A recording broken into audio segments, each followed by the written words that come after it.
Baik, perkenalkan kami dari Universitas Muhammadiyah Cirebon bersama saya Diki Ramadan dan teman saya Sandi Kusuma. Baik, kami akan menanggapi dewan ini akan mensubsidi secara proporsional program studi di Universitas Negeri berdasarkan tingkat ketersiapan lulusan di dunia kerja. Kita masuk ke arah subsidi. Dalam pengertian yang umum, subsidi adalah umum atau uang dan sebagainya pada yayasan, perkumpulan dan sebagainya. Biasanya diberikan oleh pemerintah pada panti asuhan tertentu. Artinya pada poin ini pemerintah lebih memfokuskan pada lembaga sosial tertentu, tidak pada lembaga pendidikan atau industri dan bisnis. Sedangkan secara khusus pemerintah mengartikan subsidi adalah pemberian bantuan bisa dalam bentuk uang atau potongan dana yang dilakukan oleh pemerintah kepada sebuah industri, bisnis atau masyarakat. Kita tekankan pada kata industri dan bisnis. Artinya pada poin ini pemerintah lebih fokus kepada poin industri dan bisnis atau lebih menekankan pada industri dan bisnis daripada lembaga sosial ataupun pendidikan. Pemerintah lebih fokus terhadap industri dan bisnis sehingga menjadikan hak prerogatif pendidikan diarahkan kepada dunia industri atau pasar saja, tidak lebih dari itu. Kemudian asumsi bisnis atau asumsi subsidi bila merujuk kepada pendapatan negara berasal dari dua. Yang pertama pajak, kemudian penerimaan hibah dari dalam maupun luar negeri. Dan tidak ideal jika subsidi hanya untuk program studi perguruan tinggi negeri saja. Dan hakikatnya proporsional itu tidak membeda-bedakan. Artinya tidak ada diskriminasi antara perguruan tinggi negeri ataupun perguruan tinggi swasta. Sebab pendidikan pada dasarnya mencerdaskan kehidupan bangsa berdasarkan falsafah pendidikan Indonesia. Kemudian apa yang digagaskan oleh pemerintahan terfokus pada PTN saja, sehingga menyebabkan diskriminasi pemerintah tentang subsidi pendidikan yang ada. Kita kembalikan ke fokus utamanya hanya pada perguruan tinggi negeri bertentangan dengan hak konstitusional untuk mendapatkan pendidikan dan mengesampingkan perguruan tinggi swasta, sehingga muncul yang namanya diskriminasi.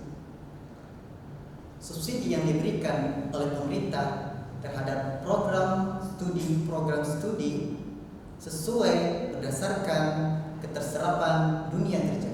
Kita definisikan terlebih dahulu makna dari dunia kerja.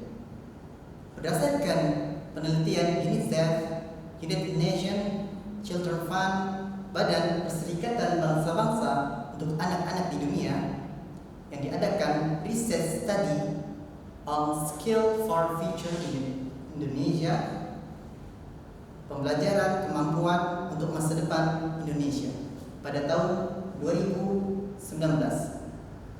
Ada 3 kemampuan yang menjadi faktor utama terhadap terbentuknya dunia kerja. Yang pertama, foundational skill, kemampuan dasar. Manusia diolah untuk memiliki kemampuan dasar, yaitu membaca, menulis, berbicara. Yang kedua adalah digital skill, kemampuan digital. Kita hidup di era 4.0, di era globalisasi abad 21, post-modern. Mahasiswa-mahasiswa Indonesia dituntut untuk memiliki kemampuan digital, untuk memiliki daya saing dalam keterserapan dunia kerja di dunia. Yang ketiga adalah job specific skill, kemampuan pekerjaan khusus. Memiliki kemampuan khusus, tidak hanya terfokus terhadap program-program studi tertentu yang dibatasi, bahkan hanya untuk perguruan tinggi negeri saja dan mengesampingkan perguruan tinggi swasta. Kemudian yang akan menguatkan keterserapan dunia kerja, kita lihat pendidikan di Indonesia yang hanya mengutamakan hard skill, yaitu kemampuan yang diasah melalui latihan dan pendidikan, dan hasilnya tidak terserap di dunia kerja sebab kurangnya soft skill, kemampuan personal dan kepribadian yang baik. Kita hanya terpaku pada ilmu terapan dan menghasilkan pekerjaan-pekerjaan tanpa memperhatikan aspek-aspek ilmu dan program-program studi yang lain. Kita bisa bahas subsidi yang tersilang terhadap prodi yang kurang dan banyak peminat. Program studi, prodi-prodi yang tidak populer dan populer harus diperhatikan bersama, tidak condong terhadap satunya. Dan menjalankan Merdeka Belajar. Di kampus-kampus Indonesia, Merdeka Belajar dilaksanakan tidak hanya terfokus subsidi terhadap program studi tertentu dengan benar dan memperbaiki pendidikan dengan 5 aspek. Yang pertama adalah digital skill, kemampuan digital. Yang kedua adalah mengasah daya pikir yang berkorelasi mencerdaskan kehidupan bangsa sesuai falsafah pendidikan bangsa Indonesia. Yang ketiga adalah kewirausahaan dan kepandaian usaha.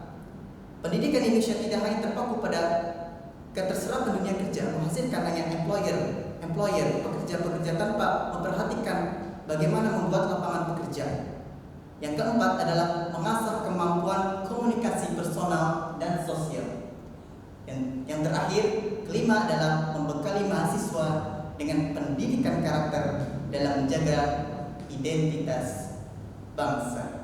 Terima kasih, sekian.